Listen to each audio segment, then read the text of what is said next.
What's up, everyone? Marc Lobliner, tigerfitness.com. Listen, guys. Listen, I want to talk to you guys about contest prep. Now, a lot of people go into contest prep, but really don't go into what to do afterwards. And I've actually changed my tune on this, and I'd like to really talk about it. Back when I first started coaching, it's not a bad idea, but it's not necessarily the optimal idea. And we don't just want good ideas. We want the best ideas. We want optimized ideas. So my thought was to stay as lean as possible, get into contest prep mode, get super lean to the point where you can't hold it, and then slowly climb out, gaining about 1 to 2 pounds a month. However, what I would do is I would set this threshold where after the show, between the free meals and between the dinner after the show and the breakfast and the lunch, everybody always says, I'm just going to have a cheat meal afterwards and breakfast. That ends up being an all-day food orgy. Now, a lot of times, what we have to do is mitigate that damage by literally going back right where we started the Wednesday before the show into the contest prep diet to get into that zone, to get lean again so you can gain weight. The leaner you are, the less body fat you have, most of the time, a very, very, very vast majority of the time, the better insulin sensitivity you have, the more muscle to fat you will gain as a ratio. It's just a very advantageous place to be. And we find that, I'll find that my ability to take in, or my clients, marclobliner.com, ability to take in carbohydrate and not spill over, not get fat, not gain excess weight is super heightened. For most people, again, extreme, I don't believe in body types. Let's say the classic endomorph, where you just look at a carbohydrate, you put on fat. Now, some of those people, they got to be really careful. But I find that about 60 to 70% of the people I coach, including myself, after a show, you can take in calories, put on weight, and you will gain lean mass.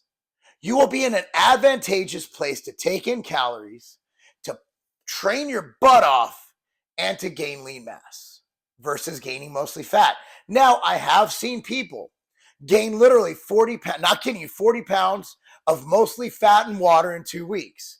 But for the most part, after a show, a lot of people tend to kind of level out, because you get tired of eating. After 5 or 6 cheat meals, you're like, chicken and rice doesn't sound bad right about now.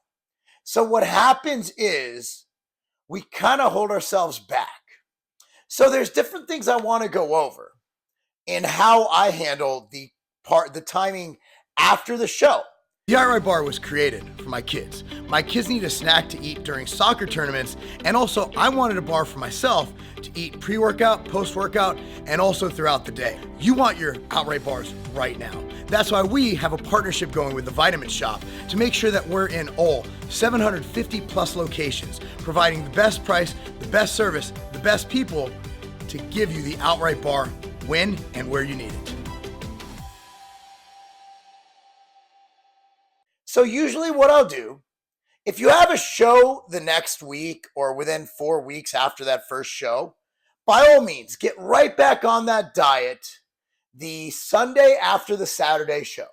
Have your breakfast, have your pancakes, have your meal the night of the show, whatever.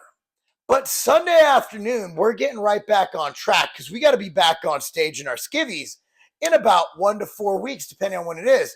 But let's say you're shutting it down. You're shutting it down for the year or for 6 months, and you're going into an off-season or bulking mode. That's when I think we could be a little more strategic, or less strategic for that matter, with the post-contest period. What I like to see happen is I like to see people gain, assuming you got lean enough.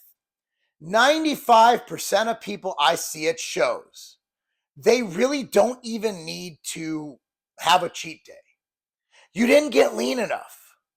People don't get lean enough for shows. Now, at the pro level, yes, they are lean.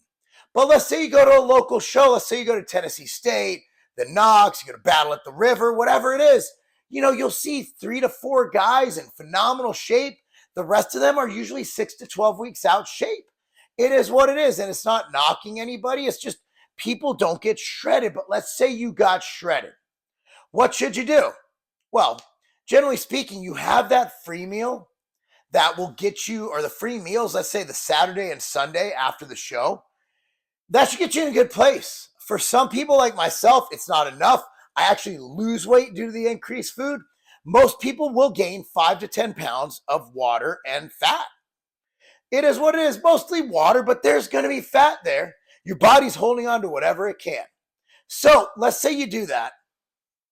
I used to literally take the macros and steadily adjust it. Like boom, boom, boom, boom, boom. So we'd have daily check-ins and we would adjust it. Boom, boom, boom, boom. And it worked phenomenally. But I'm thinking about overall health. And I'm thinking that staying that shredded isn't necessarily the best for you. Whether you're natural, whether you're enhanced, I want to see you get out of that near-death experience mode as soon as safely possible. Now, if we rush it, you're going to get edema. Your body goes through some regulation issues that you just will get fat and you will hold water. Your ankles will look fat and sloppy. You look like a pregnant chick with edema on her ankles. So what do we do in that situation? Well, first of all, you have to control yourself.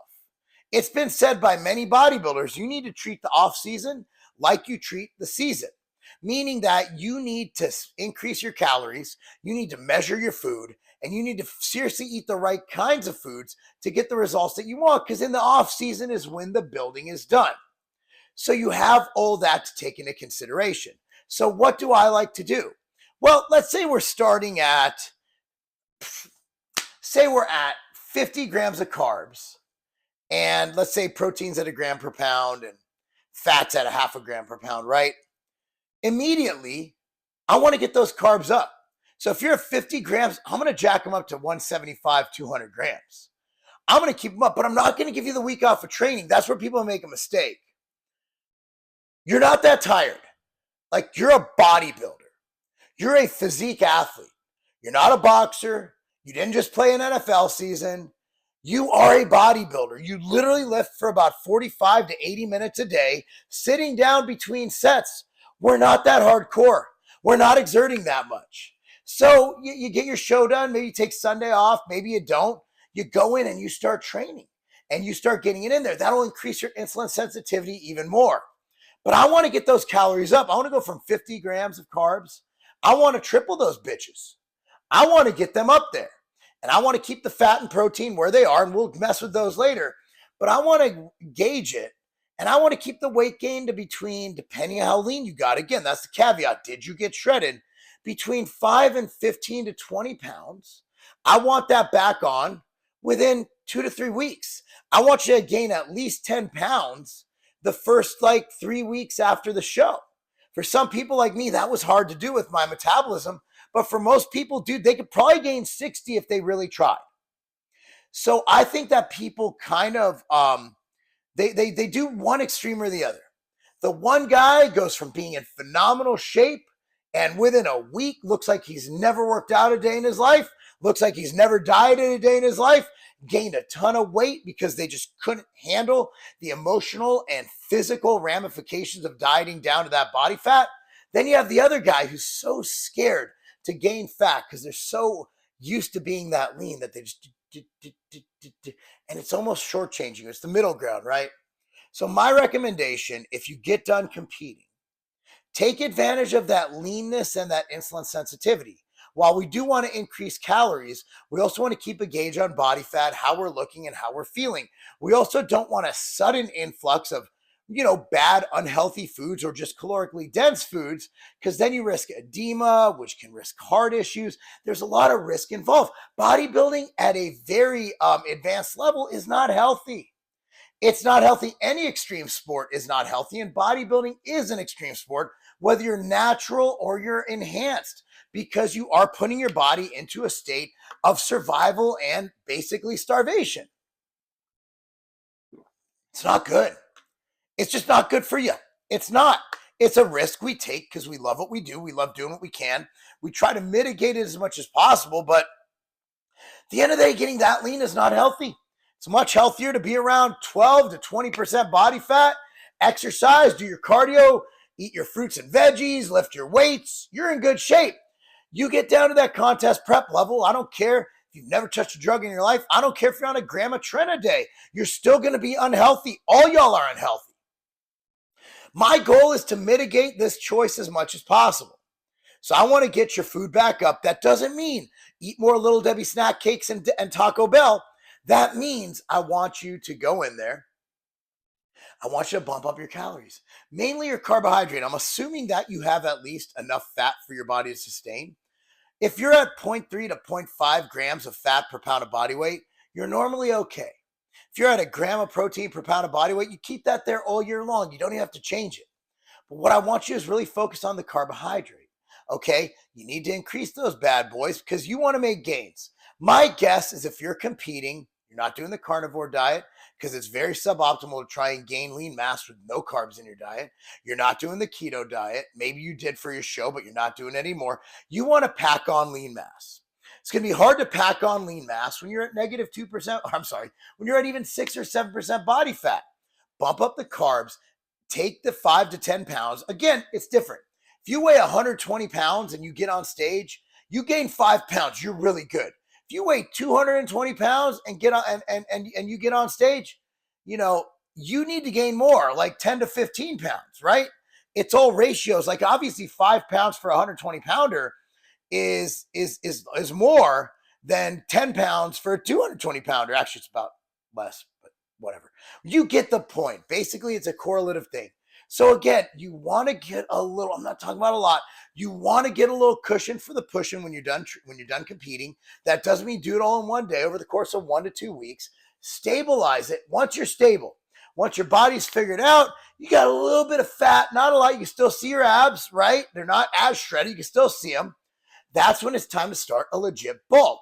And that's something I can help you out at marclobliner.com. We got a lot of books on tigerfitness.com to help you. In that's when you aim to gain that 1 to 2 pounds a month and put on all lean mass. And from my interpretation of the data and what I've seen very smart people recommend is generally speaking, you want to bulk around. So let's say if you have a year, you want to bulk for 3 months and you want to cut for one of those. So the bulking takes longer. It's harder. Putting on lean tissue is very hard. So I'm sending out a newsletter multiple times a week or even every day. It's going to have deals. It's going to have articles. It's going to have exclusive stuff from me. The algorithm has not been good to me on YouTube, on Instagram. I don't know why. Maybe it's something I said. But anyway, go to marclobliner.com. It pops up. Put your email in there. That's all you have to do. You get all that stuff for free. However, losing fat in comparison with gaining muscle is very easy, which is why it's kind of 3 to 1. 3 months of bulking, 1 month of cutting. But that's my thoughts. So rather than the strict reverse diet where you start at poverty macros, kick those macros up, okay? See how your body responds. Obviously fluctuate. Move them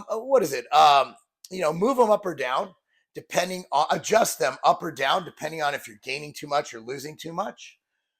But aim to get about 5 to 10 pounds, depending on where your body weight's at, a cushion. And then you can start the sensible bulk, okay?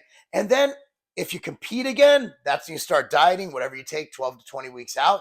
Or if you're just not competing and you just want to get lean, when you start to get pretty fat, when you start to gain a little too much muscle, too much fat, or you just want to look better for the beach or something, that's when you throw in a cut. That's when you start losing. It's a whole nother video, but dieting, there's a lot of options. I have thecutdiet.com. I have dropfactorbook.com. I got my coaching at marclobliner.com. There's a lot of ways to lose weight.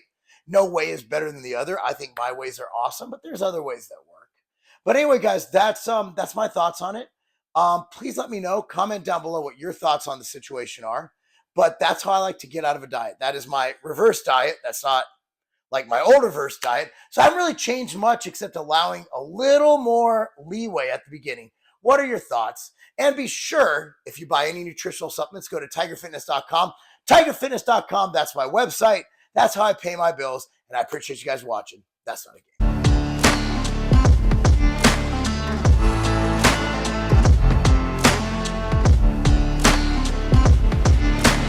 I used to have to go through dozens of bottles of vitamins, of supplements, just to get what I need. Look, I'm busy. I'm running multiple businesses. I'm coaching. I'm a professional bodybuilder getting ready for my first pro show. I don't have time to sit there and do all that. I gotta go. I'm on the go all the time. That is why I created MTS Nutrition Immortal. Here's how they look. This replaces dozens of bottles of supplements. So let me tell you exactly what this has. It has probiotics, greens, liver detox, joint support, cardiovascular support, and the most complete multivitamin, multi-mineral supplement ever created. If you have a busy life or you simply want more time to do the things you love and be able to travel by just taking one simple little pack with you, Immortal's for you.